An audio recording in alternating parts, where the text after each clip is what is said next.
Boa noite, que a graça e a paz do Senhor Jesus seja com todos vocês, amém?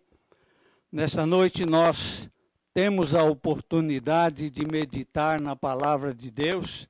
Eu convido a todos para abrir a palavra do Senhor no Evangelho segundo João, capítulo 19, versículos 17 e 18. O texto nos fala a respeito da crucificação do nosso Senhor e Salvador Jesus Cristo. E ele nos diz assim: levando a sua própria cruz, ele saiu para o lugar chamado Caveira, que em aramaico é chamado Gólgota. Ali o crucificaram, e com ele 2 outros, um de cada lado de Jesus. Nós sabemos que a palavra de Deus nos ensina que Moisés trouxe ou entregou a lei aos judeus, mas que Jesus Cristo veio ao mundo para trazer a verdade e a graça para todos nós. Então, nós que temos Jesus Cristo como nosso Senhor e Salvador, nós estamos fundamentados, alicerçados nos ensinos do Senhor Jesus Cristo. E nessa noite nós queremos falar sobre as revelações da cruz de nosso Senhor Jesus Cristo. Podemos destacar alguns pontos importantes sobre este assunto. E o primeiro é: a cruz de nosso Senhor Jesus Cristo revela o que é o pecado diante de Deus, como Deus vê o pecado. A Bíblia fala que ele não poupou nem mesmo o único filho para nos livrar das consequências do pecado, da condenação do pecado. Ele entregou o seu único filho, para que ele pudesse então morrer por nós, para nos livrar da condenação eterna. Em Romanos 8:32 nós lemos: aquele que não poupou o seu único filho, antes por todos nós o entregou. Jesus fez maldição, ou maldito, se tornou maldito por nós. Nós lemos isto em Gálatas 3:13.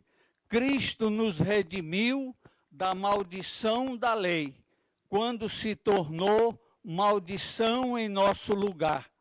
Pois está escrito: maldito todo aquele que for pendurado num madeiro. Também Deus está irado contra o pecado.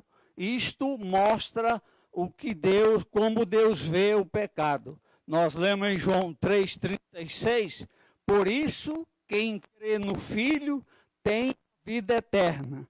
Aquele que, porém, se mantém rebelde contra o Filho, não verá a vida, mas sobre ele permanece a ira de Deus. Isto porque Deus deu o seu Filho único para experimentar a ira de Deus por causa dos nossos pecados.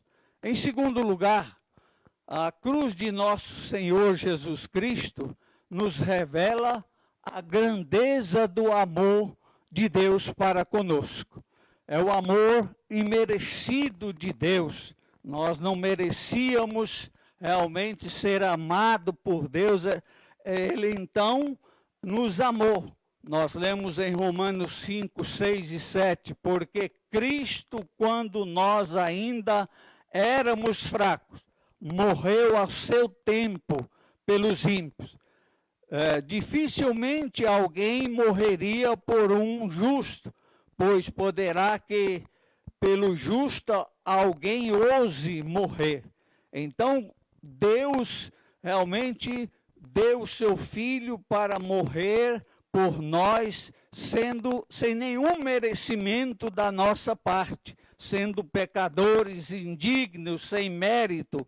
É como se Deus estivesse dizendo para nós: vocês não prestam, mas eu amo vocês. Por isso ele enviou Jesus para nos salvar. Em segundo lugar, é um amor constrangedor.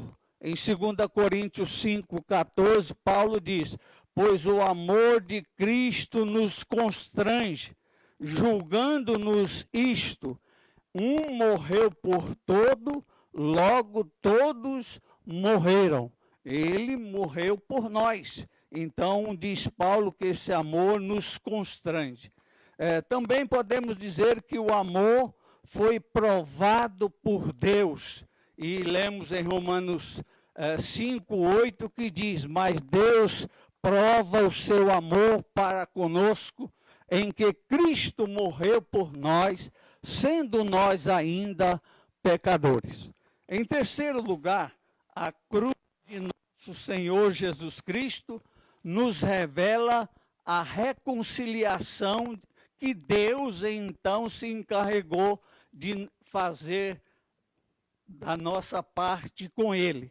Por isso, Deus tomou a iniciativa de nos reconciliar. Paulo escreve em 2 Coríntios 5, 18, 19 o seguinte: ora, tudo provém de Deus, que nos reconciliou consigo mesmo por meio de Cristo e nos fez o ministério da reconciliação, a saber, que Deus estava em Cristo reconciliando consigo o mundo, não imputando aos homens as suas transgressões, e nos deu, então, a palavra da reconciliação. Nós éramos inimigos de Deus, diz a palavra do Senhor, mas Ele nos fez, então, agora nos reconciliou com Ele mesmo. Em Romanos 5:11 nós lemos: e não apenas isto, mas também nós gloriamos em Deus por nosso Senhor Jesus Cristo, por intermédio de quem recebemos agora a reconciliação.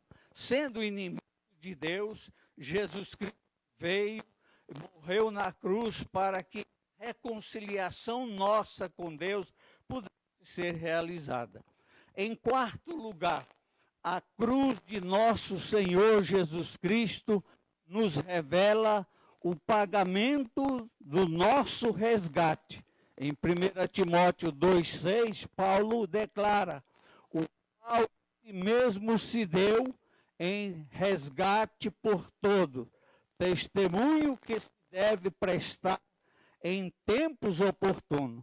Ele se manifestou para tirar o pecado do mundo. Em 1 João 3,5 nós lemos: sabemos também que ele se manifestou para tirar os pecados do mundo.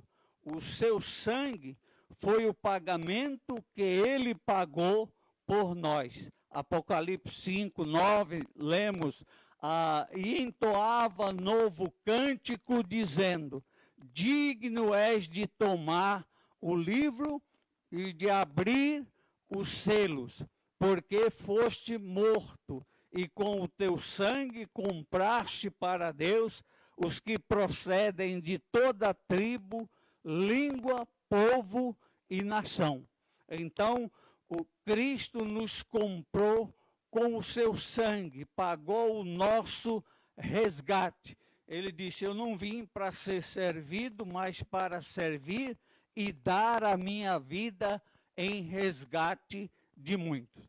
Em quinto lugar, a cruz de nosso Senhor Jesus Cristo revelou o poder que destrói o pecado. Efésios 1:19. E qual a suprema grandeza do seu poder para os que cremos, segundo a eficácia da força do seu poder. Em 1 Coríntios 1:18, certamente a palavra da cruz é loucura para os que se perdem, mas para nós que somos salvos é o poder de Deus. É o poder, então, que destrói todas as consequências, o resultado do pecado na nossa vida. Concluindo, então, a vitória de Cristo na cruz foi completa. Contra o pecado, 1 João 1,7, se porém andarmos na luz, como ele está na luz, mantemos comunhão uns com os outros, e o sangue de Jesus, seu Filho, nos purifica de todo o pecado. Também foi a vitória contra o mundo, porque todo que é nascido vence o mundo. E esta é a vitória que vence o mundo. Também, por último, foi a vitória contra o diabo. Aquele que pratica o pecado procede do diabo, porque o diabo vive pecando desde o princípio. Para isto se manifestou o Filho de Deus para destruir as obras do pecado. Então a cruz de Cristo é a nossa vitória completa. A cruz de Cristo então realizou uma obra em nosso lugar e por nós, para que nós possamos ter no coração a viva esperança da vida eterna, de viver com Ele para todo sempre. Que Deus nos abençoe.